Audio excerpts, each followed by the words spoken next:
ewe data we noheri nziza n'umwaka musha muhire kuzababera umwaka gw'amata n'ubuki abahombye mu rugo ngugu muri guriya muzahomboke.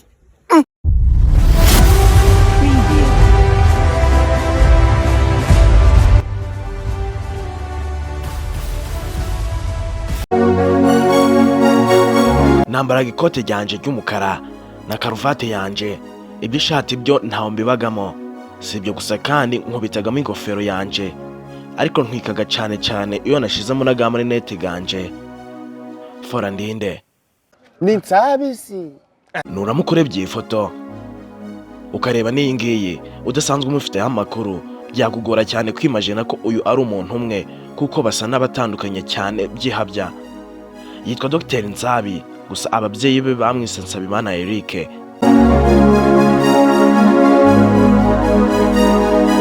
Nufata telefone yawe cyangwa se mudasobwa ukanyarukira kuri internet, cyane ku rubuga rwa YouTube, ni wamara isaha imbavu zawe utarazikandakanda kubera gutwenga. Ibi bizakubaho bitewe na video nyinshi iz'uyu musore zica ibintu ku mbuga nkoranyambaga.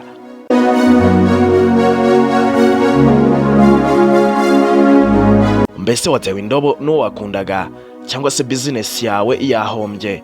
Fata telefone yawe unyarukire kuri YouTube, wandikemo Dogiteri Nsabi byonyine, maze urebe uburyo amarira yawe yaraye umubabaro arahinduka y'ibyishimo.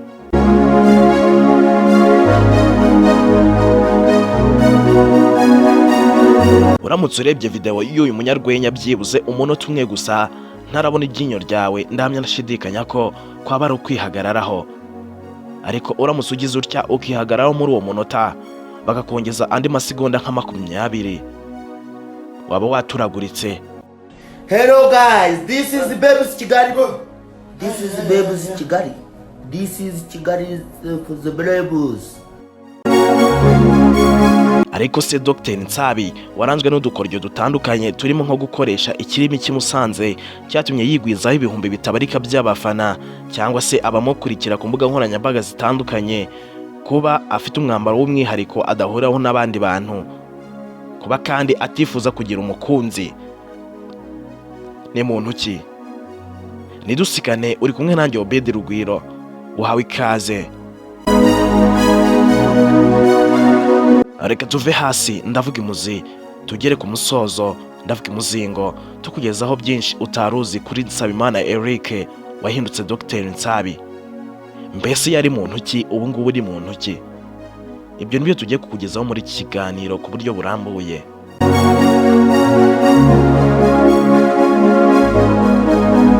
Ariko se ko yiswe n'ababyeyi be Nsabimana Eric, ubundi Dogiteri Nsabi ryo ryavuye hehe? Ubundi Nsabimana Eric yize ishami rijyanye n'iby'ubuganga kuva mu mwaka wa 4 kugeza mu mwaka wa 6 w'amashuri yisumbuye. Nyuma yo kubona ko atageze muri kaminuza kugira ngo agere ku ntego ye, yahisemo kwibera umuganga utanga umuti n'umudogiteri uhambaye cyane wize na doktora atabasha gutanga.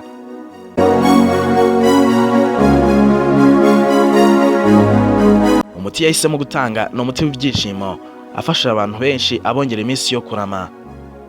Bityo agendeye ku muti w'imboneka rimwe ndetse n'ibyo yize muri secondaire MCB, cyangwa se Mathematics, Chemistry and Biology, imibare, ubutabire ndetse n'ibinyabuzima, yaje kubona ko ari dogiteri w'indashyikirwa. Nubwo atarageze muri kaminuza, yahise avuga ati n'imvune zose navunitse, nibwo yahise agira ati ndi Dogiteri Nsabi.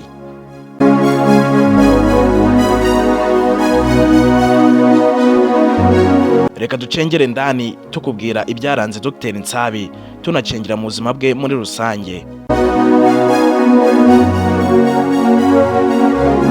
Nsabimana Eric yavukiye Musanze muri quartier zo kuri Etiru, akaba avuka muri famiye y'abana 4, abahungu 3 n'umukobwa umwe.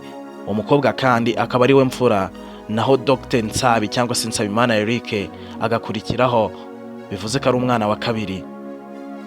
Nsabimana Eric yavutse mu mwaka w'1999, kuri ubu akaba afite imyaka 26 y'amavuko. Nyuma yo kuvuka kwe, ubuzima bwe yabukomereje ku ishuri kuva muri materineri kugeza mu mwaka wa 6 w'amashuri yisumbuye.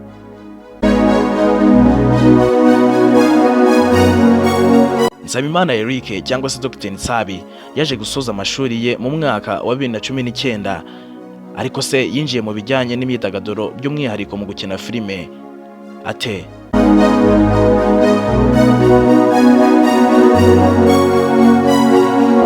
Dr Nsabi ngo ibintu byaje kumwituraho gutyo gusa, ahubwo ngo byari ibintu bye kuva kera no mu bwana bwe, kuko ngo yari ikirangirire mu gukina ikinamico, aho ngo yatumye ikigo yigagaho gitwara igihembo mu ikinamico ku nsanganyamatsiko yari yatanzwe ku bijyanye n'abafite ubumuga ndetse no guharanira uburenganzira bwabo. Si ikinamico gusa Nsabimana Eric yisangagamo, ahubwo ngo yari n'umunyamakuru w'ikirangirire ku kigo yigagaho ngo kuko yabaga muri Media Club.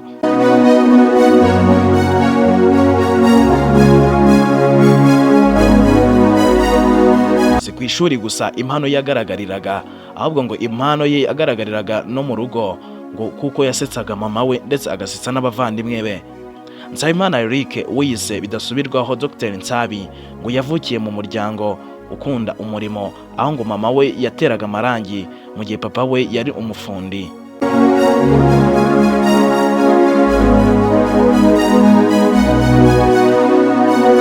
Nyuma yo kurangiza amashuri yisumbuye ahagana mu mwaka wa 2019 nibwo noneho uwari Nsabimana Eric yahindutse Dr Nsabi bidasubirwaho. Kugira ngo rero umuti wa Dr ukore neza, nuko yashatse ibikenerwa byose kugira ngo atange uwo muti w'ibyishimo, urimo ikote, karuvati, ipantaro y'itisi, inkweto za bodaboda, umukandara w'urutambi, indorerwamo ndetse n'ingofero. Ibi byose byakugora kwimagina isuko yabishopingiyemo. Ikindi kandi yaje no gushaka agatelefone ntatinya kuvuga ko kari kara yamazemo.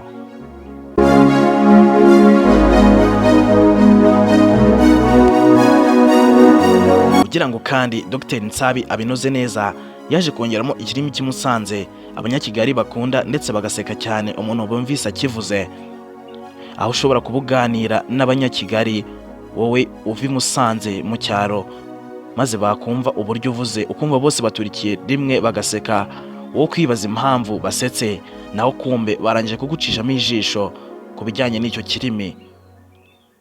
Kugira ngo rero Dr Nsabi agere ku ntego ze ndetse yigarurira abafana, yaje kugira atya akoresha izo tekinike.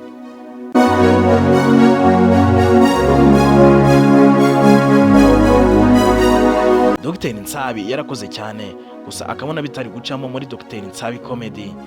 Ibyo ngibyo bikamutera kwibaza iki kibazo ndetse no kugishakira igisubizo, cyanzihangana ngeze ryari. Dr Nsabi kandi yagize atya ahura n'umunyarwenya wigaga muri IPRC Musanze, maze bakorana korabo aho basohoraga utu episode bitaga umva mbese, maze atangira kugira gutya aramamara. Aro papa. Aro. Mbwira nimero yawe ya mobile money nkohereza amafaranga. Ariko ago mafaranga uba gushaka kunyoherereza kutari umupolisi, ntuburi umusirikari, ntahuri n'umwarimu. Ago mafaranga kutanakoraga muri guverinoma ugavanagaye. Umunyarwenya wigaga IPRC Musanze baje gukorana korabo no bita Danizo, na benshi baramuzi cyane, akorera kuri Zos TV.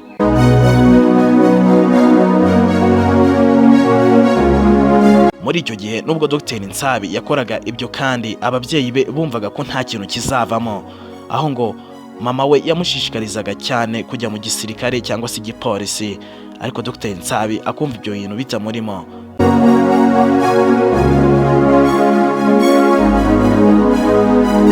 Dr Nsabi yumvaga neza ageze ku nzozi ze ubwo yahuraga na Kiramani bahuriye ku rubuga rwa Instagram, maze baremerana bya hatari, bikubitana nuko Kiramani yari afite umushinga wo gushaka abanyempano maze akabashyira muri sinema nyarwanda, bityo sinema nyarwanda igatera imbere binyuze kuri we. Yese amuhamagara i Kigali maze bakorana video irakundwa cyane. Mu magambo Dr yavugaga ati, uri kubyimba nka tuyiriwe iwacu. Warasana tuyiriwe iwanyu yongiye mu cyaro. What? Yego. None se kare ubyimbaga nkuko. Nabyimbye. Bakwitande. Jewe? Je nitwa Nsabi. Nsabi ufite n'iki? ariko mana yanje nk'ubu wambwira ngo urukumori.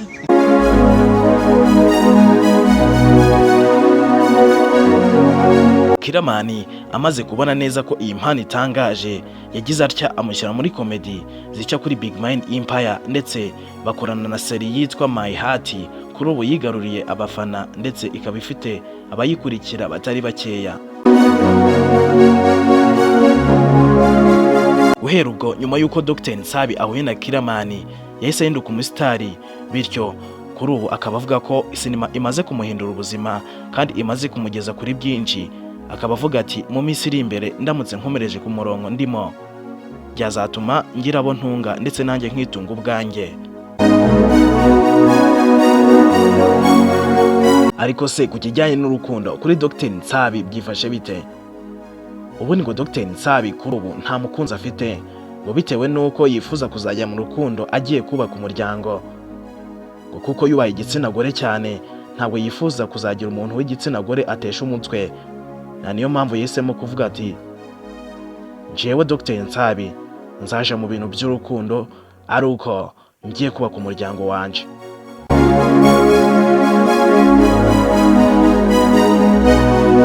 Dore ikindi kintu gituma Dr Nsabi atajya mu rukundo ngo nuko ngo no mu buzima busanzwe aba yiburiye umwanya, ngo kwiburira umwanya maze ukabonera umukobwa ngo ni ibintu bitapfa gushoboka. Na niyo mpamvu akomeza atsimbarara ati jewe nzajya mu rukundo ari uko ngiye kubaka umuryango wanjye.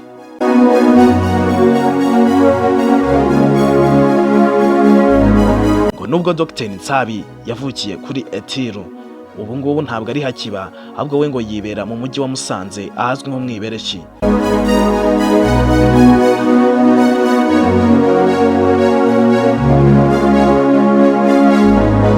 Hari ifoto yigeze gukwirakwira ku mbuga nkoranyambaga za Dr Nsabi maze ivugisha abatari bake ubwo yari mu ishuri ari akana gatoya, inyuma ye hari igare, maze abantu baratungurwa cyane batekereza ko Dr Nsabi koko yahoze ari Dr Nsabi koko yari umunyadukoryo.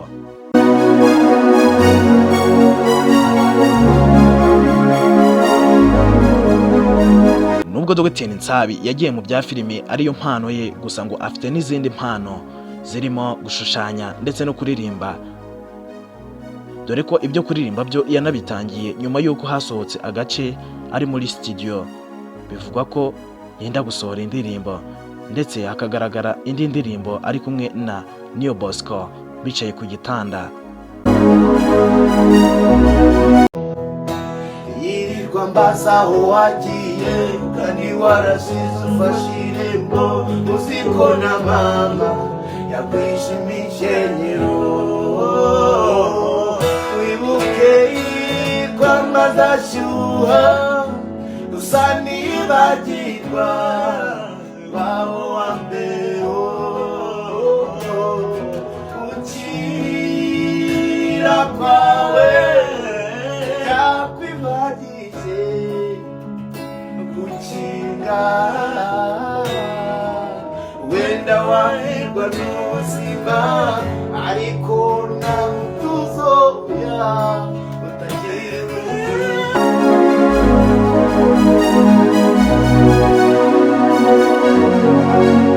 Ngo igishimisha Dr Nsabi muri sinema nyarwanda ngo ni inshuti nyinshi amaje kuhakura. Ikindi kandi kugira ngo agere aho agize ubu ngubu ngo nuko byamusabye kutihakana uwo ari we ndetse n'ahakomoka, bityo agahatana agahinduka umunyarwenya ukomeye cyane. Bakwitande Jewe jewe nitwa Nsabi. Nsabi ufite n'iki? ariko mana yanje nk'ubu wambwira ngo urukumori.